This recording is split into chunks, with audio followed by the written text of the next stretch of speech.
Good afternoon, everyone, in sunny, real Aspen. We're so happy to be here.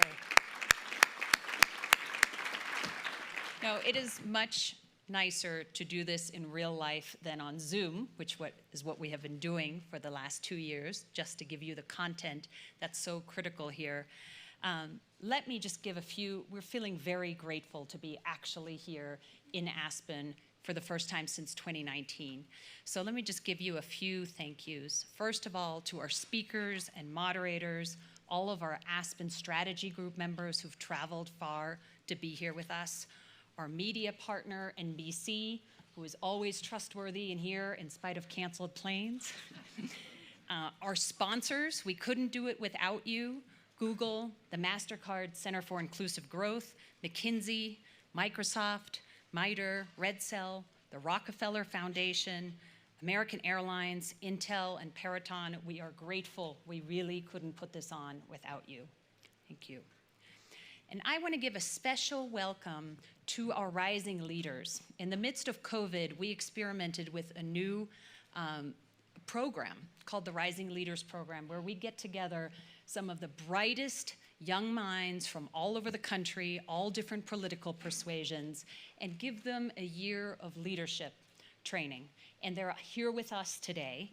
So I want to welcome the Rising Leaders class of 2022 and those attending from the class of 2021. And I also want to give a special thank you to our donors who support the Rising Leaders program: Dawn and Ben Shapiro, Lauren and John Driscoll, Amy and Sean Sebastian, and Kim and Doug Beck. We're enormously grateful.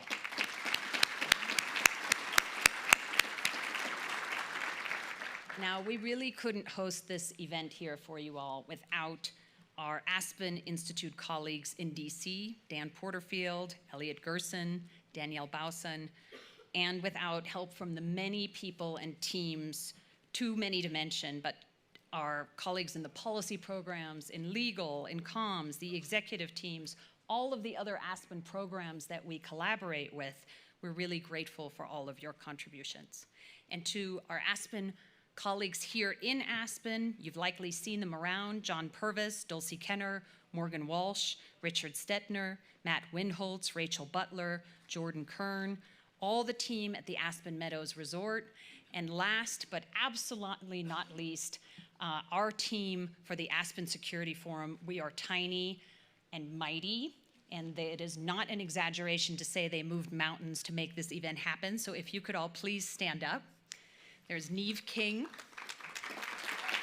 Leah Batunis, Deb Cunningham, Emily Lawrence, Anna Klingensmith, Georgie Kent, Chris Herman, Leo Carter, and Lula Omar. We really couldn't do it without you. Thank you. Let me read you just a couple of headlines in 3 buckets. First, our rivals are superior in effective military power. America's enemies claim victory in technology race. Second bucket, no easy cure for the American economy in sight. Stock prices plunge. President sets price ceilings. And the third bucket, this decade will see a disintegrating international order, and the era of US dominance is finished. Sounds a lot like the doom and gloom of the last few months, right? You'd think so, but no. The first set of these headlines, real newspaper headlines, is actually from the 1950s and 60s, when we were worried about the Soviet missile gap and about Sputnik. Did the US complain or give up? No. We worked on a bipartisan basis to revamp our science and technology education system, to kindle Silicon Valley and other innovation hubs, and we became the most innovative economy in the world. The second set of headlines are from the economic worries of the 1960s and the stagflation of the 1970s. What did we do? We took some painful economic medicine, we raised interest rates, we got it under control, and eventually we created the longest economic boom in our history. And the third set of headlines, the defeatist talk about the disintegrating international order and US dominance being finished, those are actually from the early 1980s, believe it or not. Did we turn tail and go home? No. We finished the Cold War peacefully with some ingenious diplomacy. We reunited Europe, and we weathered many crises successfully in the last 3 decades. So with these examples, I certainly don't mean to minimize the challenges that we face today. In the 3 years since we were last together here in Aspen, they've been a wild geopolitical ride. The COVID-19 pandemic, China's crackdown on Hong Kong, the US withdrawal from Afghanistan, Russia's outrageous invasion of Ukraine, worldwide inflation, lots of major shifts have us reassessing America's goals and our role in the world.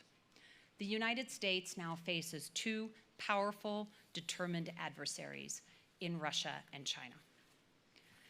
But all of these many challenges, while daunting, actually present a unique window of opportunity for all of us to galvanize creative action, to shape a new rules-based order favorable to our values, and to position ourselves for success. In other words, we see the icebergs, and how are we going to turn the Titanic? That is the theme that's going to run through every session of the Aspen Security Forum that you're all here for the next 3 days. The unifying theme this year is transformation and creativity, and we're going to see it in all of these different topics matters.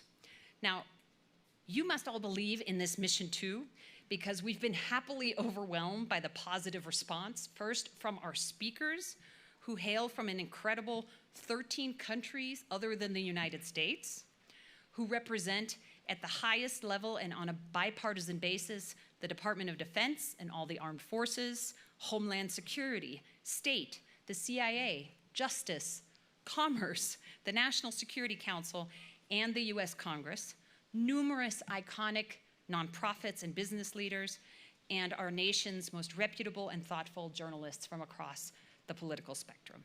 Welcome. Welcome all.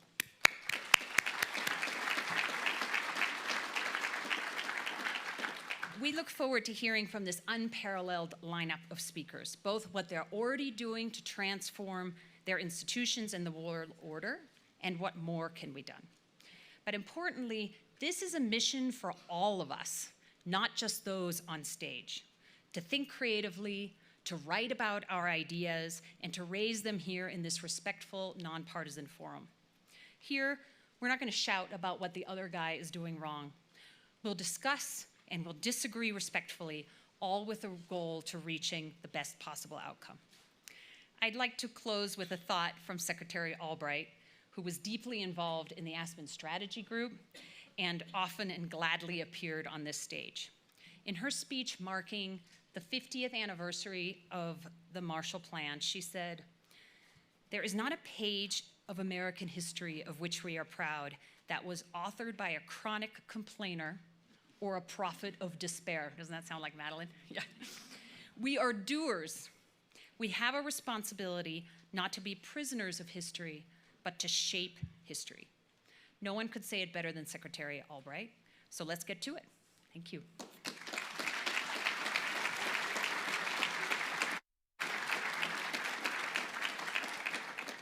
So there is absolutely no better person to kick off remarks about thinking creatively about new threats than General Raymond, the Chief of Space Operations at the US Space Force. And the great moderator we have speaking with him today is Mary Louise Kelly, the co-host of All Things Considered on NPR. Thank you both.